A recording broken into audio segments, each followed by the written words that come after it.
everyone, and welcome to this explainer. Today we're going to completely tear down one of society's absolute favorite historical fictions, the 18th century myth of the solitary inventor. We're also going to explore how modern organizations, by desperately clinging to this old myth, are actively suffocating innovation, mostly because they completely misunderstand the true nature of time. So if you've ever felt the crushing anxiety of staring at a blank page, or felt like rigid corporate sprint schedules are just slowly killing your creativity, well, this explainer is going to completely change how you view your work. Okay, here's our roadmap for today. We'll be hitting the lone genius myth, the mental kaleidoscope, the trap of Chronos, seizing Kairos in innovation, and finally, engineering unexpected brilliance. Let's get right into it. So, part 1, the lone genius myth. Let's start by confronting a pretty heavy burden most of us feel, the modern pressure to just invent ex nihilo, which basically means out of nothing. To kind of expose our cultural bias toward this whole solitary genius narrative, just ask yourself, who actually invented the television? Now, history books are going to confidently point right to Philo Farnsworth, and we love that story, right? The lone genius grinding away in a dark garage until, boom, a sudden flash of insight strikes. But the messy reality? Farnsworth was just one of several people, including inventors like John Logie Baird, who were simultaneously and independently taking existing pieces of technology and just rearranging them. See, our culture desperately wants that solitary hero. In fact, this concept of ex nihilo was practically a legally constructed illusion. Get this, under early US patent law, you literally couldn't get a patent unless you could prove the idea came to you in a sudden flash of genius. There was absolutely zero reward for years of shared incremental improvements. We basically built our entire legal framework around rewarding a total myth, completely ignoring the fact that real progress is a deeply social, cumulative ecosystem. And there's hard academic evidence that totally shatters this myth. Stanford law professor Mark Lemley analyzed hundreds of major historical breakthroughs, and what he found is that the canonical story of the lone genius solving problems that stumped all the experts, it just doesn't hold up. Almost all significant technologies, we're talking the steamboat, the cotton gin, the telegraph, the telephone, the airplane, the laser, they were all invented simultaneously, or at least nearly simultaneously, by totally independent teams. Why? Simply because the foundational ideas were already in the air. Which brings us to part 2, the mental kaleidoscope. So if these geniuses aren't just pulling ideas out of an absolute vacuum, how is the human brain actually inventing things? Well, sociologists and cognitive scientists actually agree on this core concept, combinatorial creativity. True innovation is not an isolated lightning strike. It's really the deliberate, constant reordering of what's already right in front of us.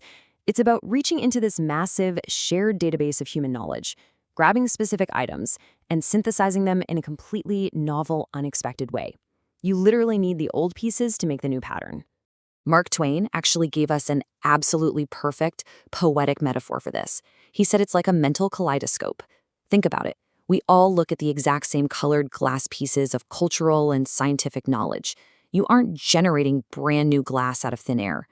Invention just requires giving your perspective a twist, and suddenly, those exact same pieces align into a breathtaking new pattern.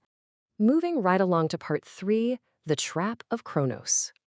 So, how does this mental kaleidoscope fare in the modern workplace? Well, right now, we are actively crushing it. The core pathology of contemporary organizational design is what researchers call temporal naivety. This is basically the flawed assumption by leadership that time is just a homogeneous, objective grid. They kind of believe that if you lock cognitive work into rigid metronomic sprint schedules, it's somehow going to predictably crank out those massive combinatorial leaps. It completely ignores the fact that innovation is a really messy journey full of totally uncertain interdependencies. And this brings us to a really crucial dichotomy that actually comes to us from the ancient Greeks. Modern enterprises are totally subjugated to Chronos, the devouring, linear clock time of sprint schedules, Gantt charts, and super predictable execution. But by obsessing over Chronos, they're actively suffocating Kairos. Kairos represents qualitative time. It's the opportune moment, the serendipity, the unstructured space for divergent thinking where unexpected creative agency actually happens. I mean, let's be real. You absolutely cannot schedule a mental kaleidoscope twist for next Tuesday at 10:30 a.m. All right, part 4, seizing Kairos in innovation. So to survive in these complex environments and actually relieve the anxiety of that terrifying blank page, organizations can't just throw away the clock. They have to design systems that capture Kairos right in the middle of Chronos. And a massive part of this comes down to how we communicate. There was this fascinating study of 600 problem-solving groups, and it revealed that always-on technologies, like constantly checking Slack or getting hit with Skype pings, actually harm problem-solving. It forces rapid convergence and totally kills divergent exploration. On the flip side, zero interaction just leads to wild variance. The absolute sweet spot? Intermittent interaction. Stepping off the grid creates this perfect Goldilocks point where both high and low performers completely thrive because it actually gives the mental kaleidoscope time to turn. But how do you actually execute that on a daily basis? Well, workers have to practice what organizational scientists call temporal work. Step 1 is in training, basically synchronizing your pace to the baseline schedule just to get the everyday stuff done.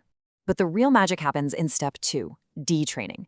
This is when you deliberately detach from that rigid sprint calendar to endure a little tension, question your assumptions, and really explore alternative ideas. And finally, step 3 is reframing, taking those new insights and weaving them right back into an updated organizational routine. It's literally the process of turning a bothersome delay into a massive breakthrough. And finally, part 5, engineering unexpected brilliance. To actually implement this paradigm shift across our systems, we've got to move from naive button pushing to true collective intelligence. And collective intelligence requires a continuous, calculated breath. Think of it as an oscillatory respiratory process. You need the focused isolation of individuation, that detraining phase where you step away from the constant Slack pings just to twist your own kaleidoscope. And then you need to breathe out, oscillating back into the synchronized alignment of the team so you can execute. If you just stay stuck in Chronos, you're freezing that breath, which just induces systemic cognitive burnout. So I'm going to leave you with a final provocative thought to chew on. Take a really hard look at your own workflow and your own organization.